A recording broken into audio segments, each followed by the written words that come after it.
Bom, uma das mudanças que a tecnologia trouxe para a economia, no início foram as planilhas. A gente brincava dos cabeças de planilha. E agora os microdados que estão permitindo análises muito mais complexas, com muito mais variáveis. E aqui no Brasil, a pessoa que mais tem utilizado esse tipo de trabalho é o Paulo Gala, economista que passou pela GV. Paulo, eu queria que você explicasse primeiro esse universo dos microdados, quando que começou a ser explorado e como que ele começou a impactar a análise econômica. Tá. Hoje em dia isso é conhecido, bom, assim, principalmente é um prazer conversar com você aqui, com seus ouvintes, né, que hoje em dia é internauta, né? O grande avanço, eu diria, foi com a tecnologia e com a capacidade computacional, né? Os computadores hoje fazem coisas que em segundos que a gente levaria meses para fazer antigamente, né? E quem tem lançado mão disso daí são principalmente os físicos, né? Porque eles têm essa... Eu brinco que eles são tarados por dados, né? Os físicos só conseguem trabalhar com... Eles são muito empíricos, né? Só conseguem olhar dados. E com esse surgimento desses bancos de dados gigantes, que a gente chama de Big Data, os físicos conseguiram começar a tirar muitas conclusões, inclusive em outras áreas de estudo que não as dele, né? Eles começaram a ser atraídos para estudar medicina, biologia, economia, pelo fato de existirem bases de dados muito interessantes. E a economia, a base mais legal que a gente tem, mais longa, mais confiável e mais detalhada, é a base de dados do comércio internacional. Então os físicos começaram a ser atraídos para estudar a economia, por outros motivos também, porque as economias são sistemas complexos, né, e os físicos se interessam muito por isso também. Mas, especificamente, um grupo de físicos da ciência das redes começou a mergulhar nos dados de comércio internacional, né, porque a gente tem bases incríveis, né? A gente consegue saber o que a Malásia exportou para a Tailândia em 1968, quantas bicicletas, né? É uma base mais incrível que a gente tem de economia de dados, essa base de comércio internacional. Só que os economistas não lidam tão bem com essas novas tecnologias de física das redes, de Big Data. Então, os economistas sempre tiveram essa mina de ouro na mão, mas nunca souberam se utilizar adequadamente disso de uma maneira mais robusta, né, cientificamente falando. E os econofísicos, né, que são os economistas e físicos, né, começaram a se debruçar sobre isso e começaram a chegar a conclusões muito interessantes que os economistas que a gente chama de estruturalistas, os cepalinos, já sabiam, porque faziam uma análise mais histórica, bastante empírica, mas muito ligada à história. Só que agora, com essas grandes bases de dados, os econofísicos chegaram às mesmas conclusões, né, que a gente vai debater agora aqui na sequência, mas é uma grande novidade isso, a física das redes complexas e do Big Data trazido à economia, né? Tempos atrás se falava muito em Santa Fé, de realidades complexas. É uma escola que acabou se impondo também, não? O Instituto Santa Fé foi criado no final dos anos 80 por uma união de físicos e de economistas, né? Até tem um livro maravilhoso que eu vou deixar aqui em referência depois, que é o The Origin of Wealth, que é um livro de 500 páginas que um economista escreve contando essa história do surgimento e da evolução da complexidade no estudo de economia. Aliás, ele faz uma brincadeira com o Origin of Wealth, que é a Wealth of Nations, né, que é a riqueza das nações do Smith, e o Origin of Species, que é do Darwin. Então ele mostra como você usa essas ideias dos sistemas complexos, da biologia, e combina com as ideias da economia. Mas, enfim, esses físicos e economistas se reuniram lá no dos anos 80 para ver o que eles poderiam aprender uns dos outros, né? O que os economistas poderiam aprender dos físicos e o que os físicos poderiam aprender dos economistas. A conclusão dos físicos é que os economistas estavam muito obsoletos, né? Teve até um físico que brincou, ele tinha voltado de uma viagem de Cuba, e aí ele tinha visto aqueles carros antigos em Cuba, né? Ele falou, Cuba é um museu dos carros antigos americanos, né? Do automóvel e tal. Aí esse físico falou, está lá no livro o relato, ele falou, olha, conversando com os economistas, eu me sentia em Cuba, porque existiam métodos quantitativos empíricos completamente obsoletos, do século XIX, uma piada, na verdade. Né?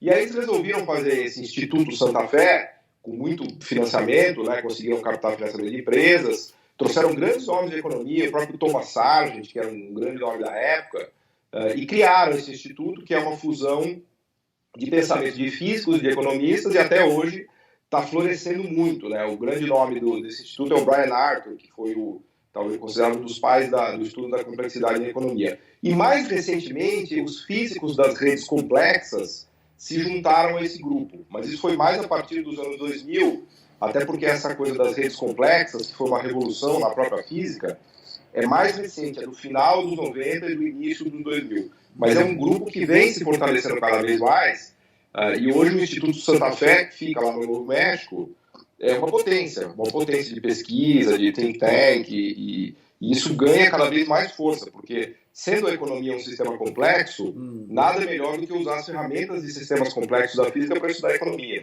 Né? Bom, um ponto que eu tenho lido nos seus artigos é pegar os dados históricos para mostrar a diferença entre países que se desenvolvem e países que não se desenvolvem. Mas antes de chegar neles, digamos que tem um conjunto de dogmas da ortodoxia, PIB potencial, inflação taxa de inflação de equilíbrio. Esses dogmas também foram trabalhados pelos Big Data aí, ou já, como são mais recentes, foi mais análise econômica frio mesmo, a seco?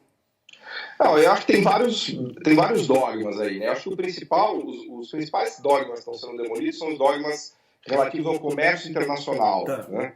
Porque os dados de comércio internacional, que são esse manancial de dados que agora a gente pode explorar com mais detalhe, né? Claro, tem toda essa parte da macroeconomia, enfim, que a gente pode discutir depois, e tem vários problemas também, mas a grande contribuição desses econofísicos e da física das redes diz respeito ao comércio internacional, mais especificamente ao que cada país produz. Porque como a gente consegue agora enxergar em detalhes quem produz máquina, quem produz soja, minério de ferro, quem produz carro, avião, né? Mas a gente consegue enxergar agora com detalhes assim, milimétricos. Né? O estudo do comércio internacional revelou coisas que não se imaginava antes pelos economistas. Né? Por exemplo, a ideia de que quem produz e exporta bens sofisticados é rico e quem é incapaz de produzir e exportar bens sofisticados é pobre, né, via de regra. Então, aquelas ideias de vantagens comparativas. Claro, os economistas estruturalistas, separinos sempre souberam disso, o Hamilton, Alexander Hamilton, Ulisses, todo mundo estava careca de saber disso, mas a novidade é que a gente tem 50 anos de comércio internacional, com 8 mil produtos e 120 países agora para mostrar isso com a ajuda dos físicos. Né? Essa é a grande diferença. Né? Bom, uma coisa que eu nunca entendi, digamos, empiricamente, as discussões dos anos 90, 2000 e tudo, se estabelecendo correlações empíricas, sem grandes bases de dados, se percebia essa diferença. A própria CEPAL lá atrás percebeu. O que leva, digamos, a ortodoxia a insistir? Digamos, essa linkagem com estruturas de poder que acaba condicionando o papel do economista? Eu acho que a ortodoxia em geral, nisso, ela tem muito apego pela parte de modelagem teórica, né? Apesar deles, enfim, defender a econometria, a análise de dados e tal, eu acho que eles ainda se apegam demais à parte de modelagem, né? Vamos dizer assim, dos cânones, dos cânones dos modelos essenciais para eles, né? Então, eles têm dificuldade de enxergar essa realidade e dificuldade de explicar essa realidade, porque o tipo de modelo que eles usam é uma modelagem muito limitada. Né? Então eu acho que, claro, a gente pode discutir a parte de interesse e tal, mas para mim acho que nem tanto é a parte de interesse, porque tem interesse de todo tipo na sociedade, e esses interesses podem capturar o poder ou não, mas acho que só na seara científica dá para a gente detectar muitos problemas. Os físicos, só para concluir, eles têm esse desapego pela parte teórica, isso é uma coisa interessante. Uma característica desses físicos das redes complexas, mas é que eles têm apego ao dado em si. Então eles têm menos apego aos cânones da modelagem, né? Isso ajuda muito você ter uma cabeça aberta, na verdade, né? Uma coisa que me chamou a atenção, anos atrás, saiu uma pesquisa do IBGE, do PNAD, mostrando que famílias que tinham aposentados e pensionistas, 54% eram arrimo de família. Isso aí, se fosse só quantificar custos, isso aí tem impacto na educação, tem impacto na saúde, tem impacto na segurança, à medida que... mas, digamos, as chamadas externalidades nunca positivas ou negativas nunca fizeram parte, digamos, desse tipo de análise ortodoxa. Né? Hoje, você acha que tem condição de começar a se levantar esse tipo de estatísticas? Eu acho que se você pegar os bons economistas ortodoxos, por exemplo, um Joseph Stiglitz ou um Danny Rodrik, né? O Stiglitz ganhou o Nobel em 2001, esses bons economistas, eles sempre colocaram essa discussão de externalidades e dessas falhas de mercado, entre aspas, na modelagem e na postura deles. Né? Então, eu acho que assim, justiça será feita que os bons economistas ortodoxos sempre trataram disso. Quando a gente vai para a esfera de policy making, de políticas públicas, aí a discussão já costuma ser mais rasa, infelizmente, especialmente no Brasil. Né? Mas eu acho que tem, para quem quiser levar, estudar a fundo e a sério isso, tem perspectivas, inclusive no campo ortodoxo, para você dar conta disso, né? Dessa realidade que é muito complexa, né? Difícil de ser trabalhada. Né? Paulo, então esses estudos aí do comércio exterior trazem um conjunto de informações que vão ser, digamos, a próxima ortodoxia econômica. Como é que é o processo disso ser assimilado por um país que nem o Brasil? Por exemplo, você está fechando acordo com a União Europeia sem incorporar essas novas análises. Como é que se dá esse processo que vai da teoria até a consolidação das práticas? Esse processo, Nassif, você sabe melhor do que eu, que ele é bastante complicado, né? Antes de falar de comércio, vou até dar um exemplo das ideias keynesianas. Né? Você pegar o Keynes, escreveu aquela obra brilhante dele, em 1936, na época da grande crise, e ali ele matou a charada. Né? O Keynes é quem até agora foi o que melhor matou a charada do ciclo econômico, da necessidade de coordenação macro, do plano das crises. Mas veja que até hoje o mundo, se bem que a crise de 2008 provocou uma mudança, né? Porque as ideias keynesianas voltaram com muita força no mundo todo, mesmo no Brasil. Né? Mas o ponto que eu queria fazer é que a força das ideias oscila segundo o contexto da realidade. Né? Então, as ideias keynesianas perderam força nos 70, por conta do choque do petróleo, da inflação dos 70, e elas ficaram em baixa até a crise de 2008. Não obstante o brilhantismo e a capacidade de explicação dessa ideia. Para o caso emergente, que você me perguntou, do comércio internacional, o que a gente vê é que teve um sucesso da Ásia, do leste da Ásia, e isso despertou um revisionismo, inclusive de FMI, de Banco Mundial, de economistas mais ortodoxos, que estão falando o seguinte, pera um pouquinho, a Ásia fez tudo o que a gente falou que não poderia fazer, que é política industrial, e estão super bem. Hoje a China tem a produção industrial maior do que a americana, a Coreia do Sul disparou com uma renda per capita de quase $30 mil. Então, essa mudança de realidade dos emergentes, a África patinou, a América Latina patinou. Mas eu acho que levou um pouco a esse revisionismo. Então, o que mudou da base de dados, dos econofísicos, eu acho que vai bater pela via dos economistas emergentes, né? Da economia emergente e dos economistas de países emergentes. Mas é um processo lento, viu? Tá. Uma coisa que chama atenção também, Paulo, é que você tem uma economia caindo, daí você tem, digamos, uma política fiscal procíclica, que acentua isso. Você tem, digamos, a grande conta que é o seguinte, se eu aumentar os gastos em tanto, eu recupero ou não recupero a receita em tanto. Hoje, com esses estudos todos, não dá para ter uma certeza maior assim, sobre qual é o limite de aumento de gastos razoável para poder ter proporcionalmente um aumento de receita maior? Isso é um outro revisionismo que você está chamando a atenção, que é importante, que é a questão da expansão, da austeridade expansionista, né? A ideia de que você contrai gastos, que o governo faz uma política fiscal contracionista, e isso provoca aumento de confiança nos agentes privados e eles expandem a economia, né? Que é um debate gigantesco lá fora, que está sendo travado na Europa, que está sendo travado nos Estados Unidos, e as conclusões mais recentes empíricas, inclusive de economistas ortodoxos, como o Olivier Blanchard e alguns outros, é de que é muito difícil criar uma situação em que a austeridade provoca expansão. Ou seja, essa ideia de que a austeridade, o controle do gasto público, a política fiscal restritiva, estou falando muito economês, né, tentar falar mais simples, que é a ideia de que o controle de gasto do governo pura e simplesmente vai fazer com que a economia ande pelo vetor privado. Né? Então, o que os dados têm mostrado lá fora, e dá para fazer essa conta que você está falando, mas aí depende de cada país, da característica de cada país, etc. e tal, mas os dados têm mostrado que não tem funcionado essa ideia de que você vai controlar gasto público e a economia vai se recuperar. Tanto é que lá, no caso do Trump é mais esculhambado já. Ele já está fazendo déficit primário de $1 trilhão por ano e mandou as favas essa ideia.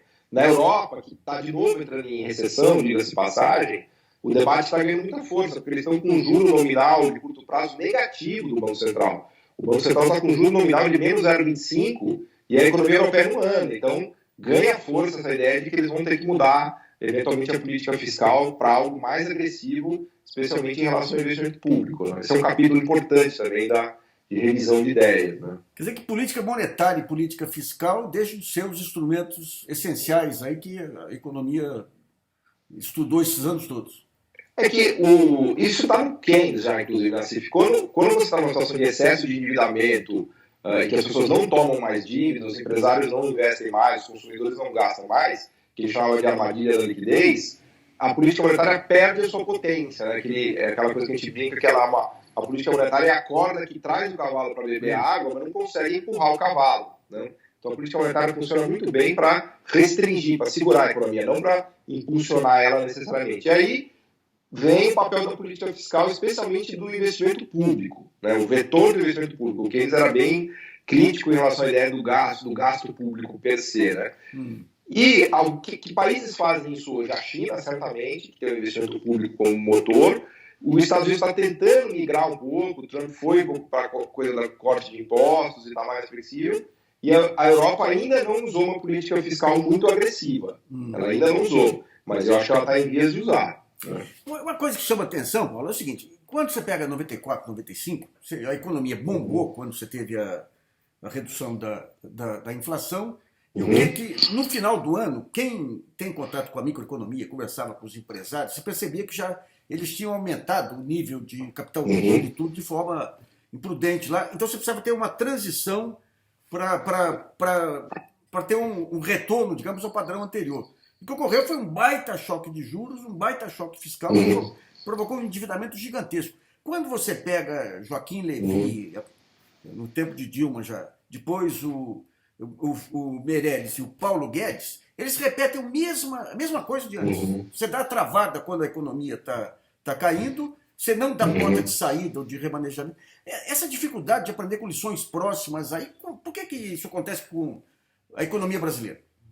Eu acho que a gente deveria ser mais pragmático, né, Nassif? Porque a gente a gente é aquele paciente meio traumático, né? Que você faz uma coisa no extremo errado e aí, para tentar reverter aquilo, você vai para o outro extremo de maneira traumática. Né? Então, por exemplo, no Plano Real a gente teve uma bolha de consumo por conta da transferência do poder de renda para os trabalhadores, para os consumidores, com o fim da inflação. Aquilo provocou uma bolha de consumo que foi combatida com um choque de juros, né? Que deu no que deu, que você explicou. No governo Dilma foi a mesma coisa, porque no Lula 2, Dilma 1, o Brasil já estava meio que no limite daquele ciclo de expansão de consumo, com desemprego muito baixo, pleno emprego, inflação no teto da meta. A gente passou por uma bolha de crédito também, o crédito explodiu no Brasil, crescia a taxa de 20%, 25% ao ano em 2012 e 2013. E aí todo mundo viu que falou, bom, isso aqui não está dando certo. Então vamos fazer o absolutamente contrário.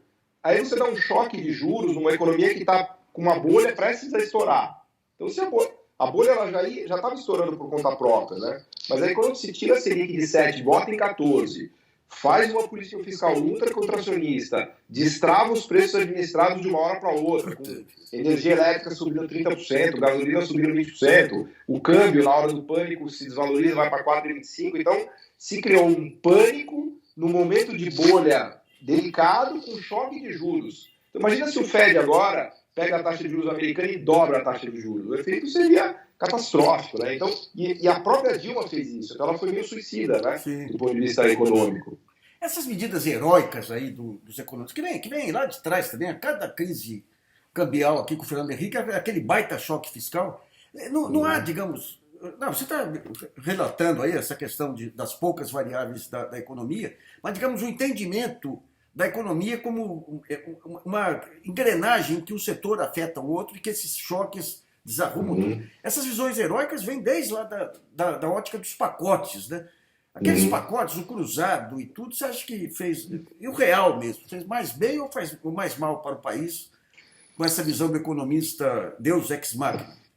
A economia é por isso que eu gosto dessa ideia de sistema complexo. Né? É um sistema complexo, imprevisível, então o papel do gestor de política econômica tem que ser com muita cautela, assim, tudo, você falou, tudo está conectado com tudo, então não dá para você achar que você sentado numa escrivaninha vai resolver com uma canetada para cá ou para lá. Então, a primeira questão importante é essa dessa ideia de sistema complexo, que tudo depende de tudo, e, portanto, a política econômica deve ser feita com muita cautela.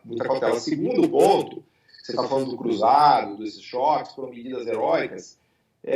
Também, assim, justiça seja feita, a gente estava numa situação muito caótica. Assim, o Brasil estava realmente de pernas para o ar. Assim, então, a gente teve situações ali drásticas, com tentativas de resposta também drásticas, né? Mas aí eu diria que é quase já uma resposta naquela hora do desespero, né? Crise política Os brava. planos foram todos...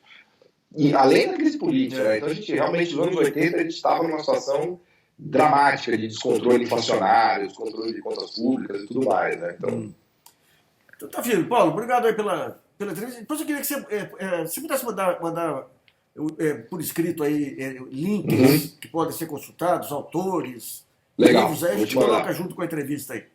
Legal, vou mandar todas essas referências aí, que eu acho que é um tema legal para a gente debater bastante, né? E depois você puder também passar, deixa eu só parar de gravar aqui,